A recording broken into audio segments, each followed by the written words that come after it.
చరిత్ర తిరగబడుతోంది. ఒకప్పటి రికార్డులు బద్దలవుతున్నాయి. మానవ చరిత్రలోనే అత్యంత భయంకరమైన ఘోర కలిగా అభివర్ణించే మొదటి ప్రపంచ యుద్ధం కాల పరిమితిని ఉక్రెయిన్ రష్యా యుద్ధం దాటేసింది. అవును, సరిగ్గా 1568 రోజుల పాటు సాగిన మొదటి ప్రపంచ యుద్ధ రికార్డును ఉక్రెయిన్ రణరంగం చెరిపేసింది. ఈ యుద్ధం ఇప్పుడు 1570 రోజులకు చేరింది. ఉక్రెయిన్ భావించిన స్పెషల్ మిలిటరీ ఆపరేషన్ కాస్త ఆధునిక ప్రపంచంలోనే అతిపెద్ద మరణ హోమంగా మారిపోయింది. ఈ యుద్ధంతో ప్రపంచ రక్షణ రంగ సమీకరణాలు పూర్తిగా మారుతున్నాయి. నిన్నటి వరకు రష్యా నుంచి భారీగా భారత్ ఆయుధాలను దిగుమతి చేసుకుంది. ఇప్పుడు అదే భారత్ రక్షణ రంగ ఎగుమతుల్లో గ్లోబల్ సూపర్ పవర్ గా అవతరిస్తోంది. ఆశ్చర్యం కలిగించే విషయం ఏమిటంటే భారత్లో తయారయ్యే బ్రహ్మోస్ సూపర్ సోనిక్ క్రూయిజ్ క్షిపణుల కొనుగోలుకు రష్యా కూడా రెడీ అవుతోంది. అసలు యుద్ధంలో ఏం జరుగుతోంది? ఉక్రెయిన్ యుద్ధం గణాంకాలు తెలిపే ఘోరాలు ఏమిటి? ఎందుకు భారత బ్రహ్మోస్ పై రష్యా కన్నేసింది? Watch the story. మొదటి ప్రపంచ యుద్ధం రికార్డు బద్దలైందా? బ్రహ్మోస్ మిసైల్ పై పుతిన్ ఎందుకు కన్నేశాడు? రష్యా ఉక్రెయిన్ రణతంత్రం మారబోతోందా? ఉక్రెయిన్ పై 2022 ఫిబ్రవరి 24న రష్యా యుద్ధానికి దిగింది. నాటి నుంచి 4 ఏళ్లుగా యుద్ధం కొనసాగుతోంది. అంటే ఈ యుద్ధం మొదలై 1570 రోజులకు చేరుకుంది. మీకు తెలుసా మొదటి ప్రపంచ యుద్ధం ఎన్నాళ్ళు సాగిందో? ఫస్ట్ వరల్డ్ వార్ 1914 జూలై 28న మొదలైంది.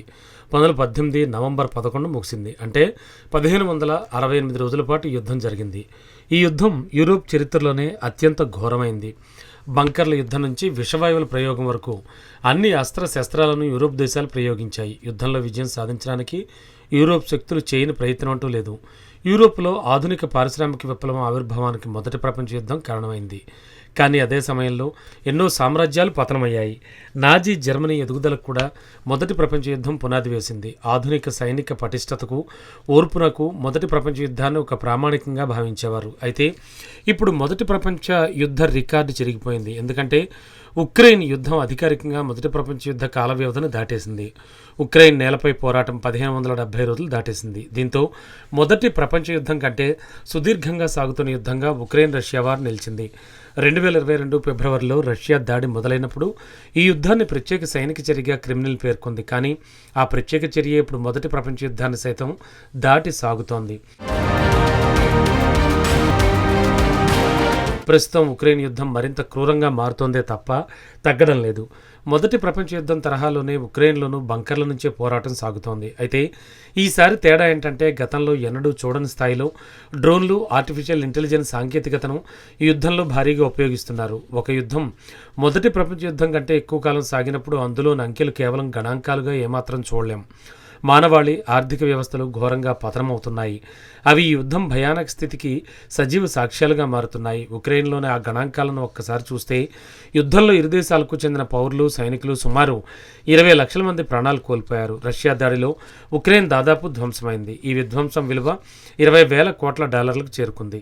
సైనిక నష్టం అంచనాలు అసలు ఊహించలేం. వేలాది యుద్ధ ట్యాంకులు, సైనిక పరికరాలు ధ్వంసమయ్యాయి. ఉక్రెయిన్ వ్యవసాయ క్షేత్రాల్లో శిథిలాలుగా పడి ఉన్నాయి. వీటన్నింటికంటే భయంకరమైనవి పేలన ఆయుధాలు. ఉక్రెయిన్ అంతటా పేలకుండా మిగిలిపోయిన వేలాది ఫిరంగి గుళ్ళు, బాంబులను తొలగించడానికి దశాబ్దాల కాలం పట్టే అవకాశం ఉంది.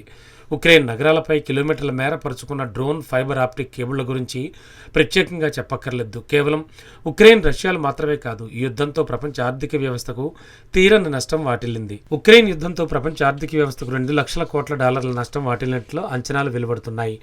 ఐరోపా, ఉత్తర అమెరికా ప్రజలపై యుద్ధం తీవ్రమైన పన్నుల భారాన్ని మోపింది. ఎందుకంటే అక్కడి పాశ్చాత్య ప్రభుత్వాలు ఉక్రెయిన్కు బ్లాంక్ చెక్కులు ఇస్తూ నిధులు కుమ్మరిస్తూనే ఉన్నాయి. మరోవైపు రష్యా ఆర్థిక వ్యవస్థ దాదాపు 6% మేర కుంచుకుపోయింది. మెజార్టీ ఐరోపా సంస్థలు ఇప్పటికే రష్యాను వీడాయి. తమ ఆర్థిక వ్యవస్థ నిలబెట్టుకోవడానికి మాస్కో ఇప్పుడు పూర్తిగా డ్రాగన్ కంట్రీ చైనా పైన ఆధారపడాల్సి వస్తోంది. కానీ వీటన్నింటికంటే ఆందోళనకరమైన విషయం మరొకటి ఉంది. ఉక్రెయిన్ కానీ రష్యా కానీ చర్చల టేబుల్ వద్దకు రావడానికి అస్సలు సిద్ధంగా లేవు. గత కొన్ని నెలలుగా ఐరోపా దేశాలతో ఉక్రెయిన్ భారీ ఆయుధ ఒప్పందాలను కుదుర్చుకుంటోంది. వీటిలో ఫ్రాన్స్, స్వీడన్తో ఫైబర్ జెట్ ఒప్పందాలు, బ్రిటన్తో లాంగ్ రేంజ్ క్రూయిజ్ క్షిపణులు, అమెరికా నుంచి అత్యాధునిక క్షిపణి నిరోధక వ్యవస్థలు ఉన్నాయి. మరోవైపు సైన్యంలో సూపర్ పవర్గా పేరున్న రష్యా సైతం ఇప్పుడు ఆయుధాల కోసం వేట సాగిస్తోంది. తాజా నివేదికల ప్రకారం రష్యా నావికాదళం సైన్యం భారతదేశం నుంచి బ్రహ్మోస్ సూపర్సానిక్ క్రూయిజ్ క్షిపణులను కొనుగోలు చేయాలని చూస్తున్నాయి. నిజానికి బ్రహ్మోస్ అనేది భారత్ రష్యాల ఉమ్మడి భాగస్వామ్య ప్రాజెక్టు అయినప్పటికీ ఇందులో మెజార్టీ వాటా మాత్రం భారత్దే. రష్యన్ దళాలు తమ సొంత అవసరాల కోసం ఈ క్షిపణిని సేకరించాలని చూస్తున్నట్లు రష్యా మీడియా నివేదిస్తోంది. దశాబ్దాల తరబడి రష్యా తన ఆయుధాలను భారత్కు ఎగుమతి చేసింది. ఉక్రెయిన్ యుద్ధం కారణంగా ఇప్పుడు సీన్ రివర్స్ అవుతోంది. మాస్కో అవసరాలను తీర్చగల సామర్థ్యం తమకు ఉందని బ్రహ్మోస్ ఏరోస్పేస్ అధికారికంగా ప్రకటించింది కూడా. నిజానికి ఆపరేషన్ సింధూర్ తర్వాత చాలా దేశాలు బ్రహ్మోస్ను కొనుగోలు చేసేందుకు ముందుకొస్తున్నాయి. భారత్తో పలు దేశాలు చర్చలు జరుపుతున్నాయి. ఆగ్నేయాసియా దేశాలతో భారత్ సరికొత్త భాగస్వామ్యాలకు బ్రహ్మోస్ తలుపులు తెరుస్తోంది.